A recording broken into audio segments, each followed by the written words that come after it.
Raphaelrars, Gwent. This is all the cards I've taken out so far, and every card I've won I'm kind of using it now. And I've mainly taken hero cards, because hero cards are quite useful because they can't be taken off the field once they're down. They are down, but they can't be brought back either, so I kind of tend to use them at the beginning, so I have a power advantage. I don't really use any of the others, like the Elven deck or the Monster deck or the Nilfgaardian decks. Each have their own strengths and weaknesses.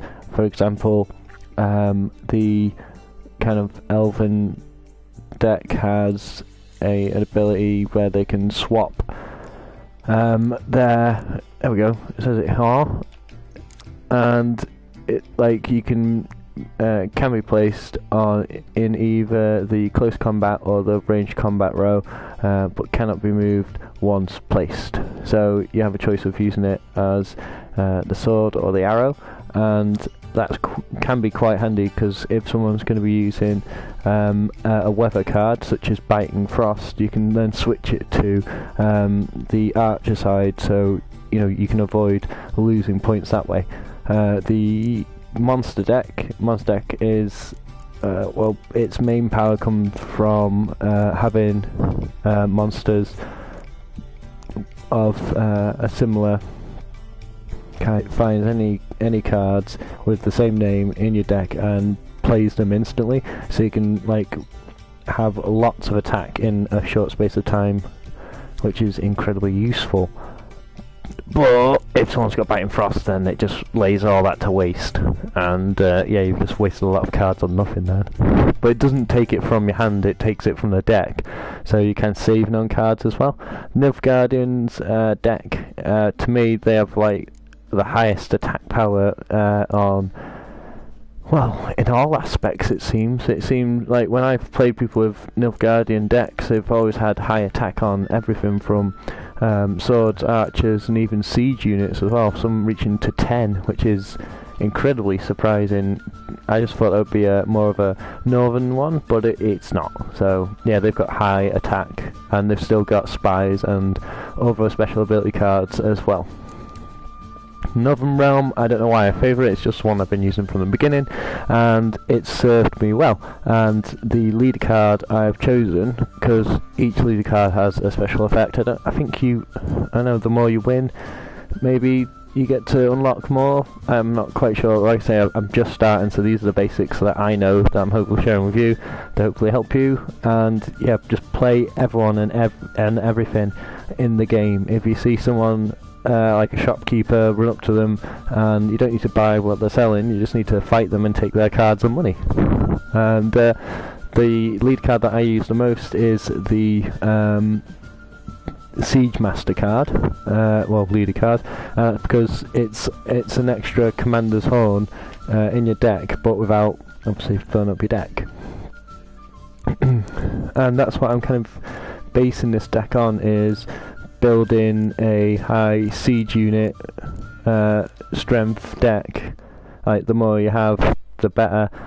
And also building it heavily around effects as well, because the more effects you have going, well, it always works to your advantage, unless you're using Scorch or something like that, which always seems to work against me. But having spies and the blue stripe commandos as well are always very useful, and the banner medic as well. Banner medic will bring someone from discard pile back. The blue stripe commando, if you have all three of them on the field, they all buff each other up, so you've got extra attack power. And the kind of spy units, the ones with the eyes on them, which I'm highlighting now, you place this card down, but it goes on your enemy side of the field, so you're effectively giving them 4 attack, but you get to draw 2 cards from your deck, which is always handy, because as soon as you run out of cards, the game is over. So let's begin. I have just beaten him as well. I don't know if it was luck last time, but we'll definitely find out again. Because yeah, I've just fighting him, just to give you kind of a basic on how to play Gwent. At the beginning of the match, you have to redraw 2 cards. So the opponent's side because they're using an Elven deck, which is that green shieldy looking one, they tend to use a lot of archers and not a lot of close combat units, so keeping the impenetrable fog can be quite useful.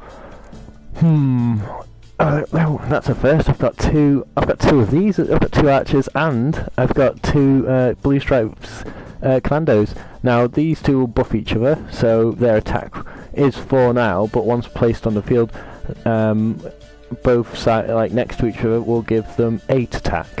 And that's the same with the Reaver Dragon Hunter. Both of these on the field side by side will increase their attack to 10, and I don't really want to give any cards away, really. These are all quite useful. If I was going to do anything, I would get rid of the clear weather. Oh, that's a good one as well. What else would I get rid of?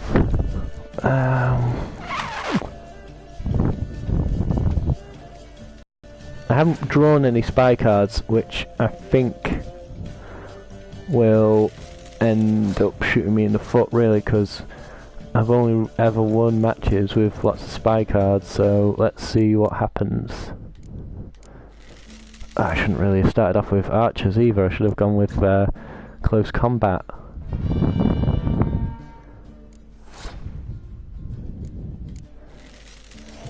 So the main strategy in this is to make the opponent use a majority of their cards, but also have the highest attack.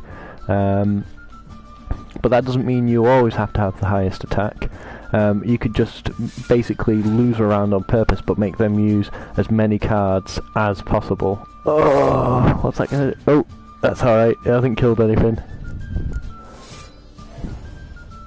There we go. So putting cards down that have effect that increase your attack is incredibly important. So if you can put 1 card down that does an instant 10 or 20 to your attack, then which one should I put it on? This one. So I put 1 card down and it's increased my attack by 20, so they're going to have to now put a load of cards down, or just the 1 maybe? Oh my god! Just to catch up. What can I do? So we've both got 4 cards now, but I know what their deck's got in it. Oh, 54, 66. Probably didn't need to put down a card, but another good thing about the Northern faction card set is, as soon as you win, it triggers the ability which is to draw another card, which is give me a spy card, which is incredibly useful because now I can do this. Here, take a card, and then I get 2 more, and I've got another spy card.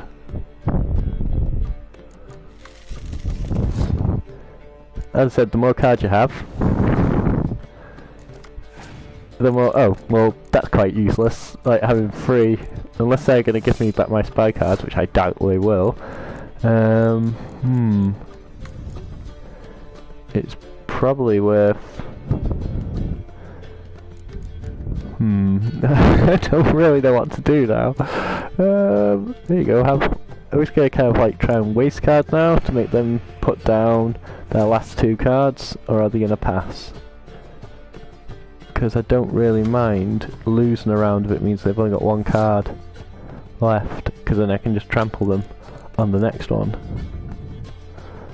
Right, I'm gonna let them win. This is strategic losing. It is strategically watch, because now I know they've only got 1 card left, and I know they're not going to have anything to take out this card. Oh, what? Now they've got 2 cards left because it's got an ability, and they've used the spell to draw 2 cards. Those cheeky sons of... That's my card as well. I was oh my god.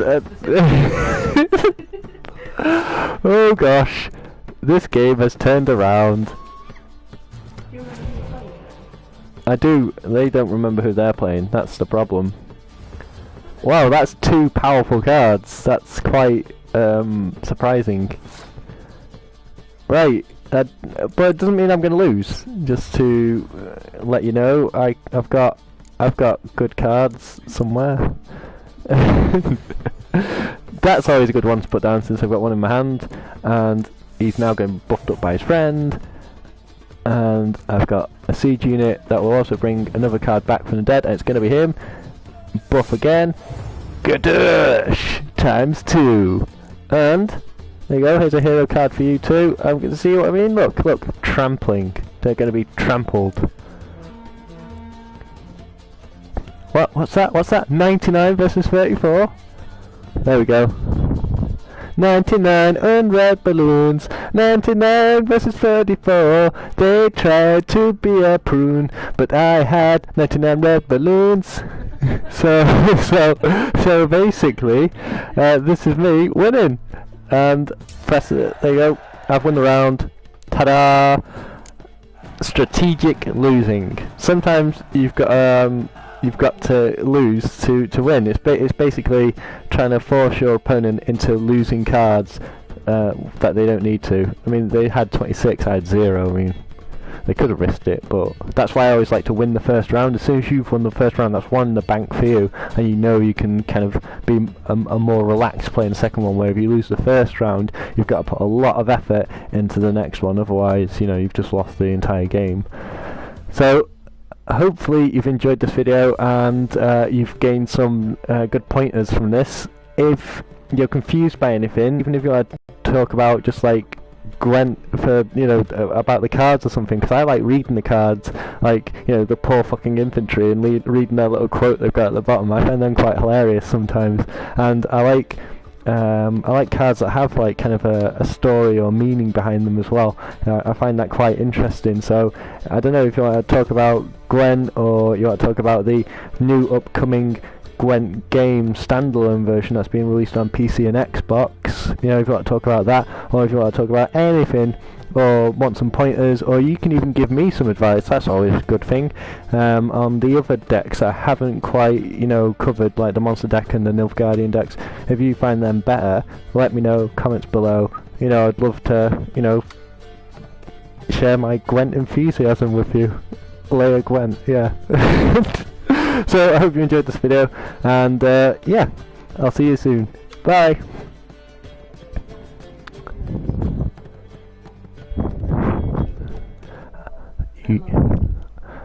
I am a gun lover.